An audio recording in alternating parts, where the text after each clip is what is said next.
Akala mo pare-pareho lang ang alkohol? Baka mali ang gamit mo sa skin mo. Yo, I'm Sa DV, your pharmacist. Ngayon, pag-uusapan natin ang Casino White at Casino Pink na pareho naman silang ethyl alcohol. Magkaiba ba talaga sila? At alin ang mas bagay sa'yo? Una sa lahat, klaruhin natin. Pareho silang 70% ethyl alcohol. Parehong ginagamit sa hand hygiene at surface disinfection. Pareho din silang tumutulong sa pagpatay ng germs pagkatama ang gamit. So kung disinfection ang pag-uusapan, pareho silang effective. Ngayon, pag-uusapan muna natin ang Casino White. Ito ang classic at pinaka-basic. Mas matapang ang amoy ng alcohol, wala masyadong added fragrance, mas bagay ito sa mga sensitive skin. Ayaw ng masyadong mabango, at mas bagay ito gamit sa general at medical cleaning. Kung gusto mo ng simple at diretso sa trabaho, white ang piliin mo. Sunod naman, itong Casino Pink.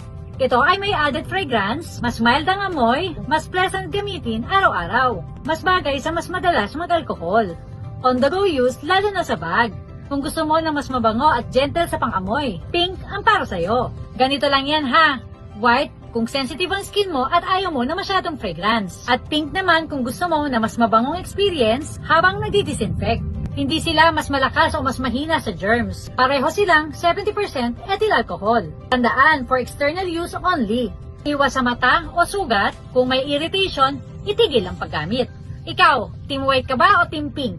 Comment down below and please like, share, and follow us for more videos.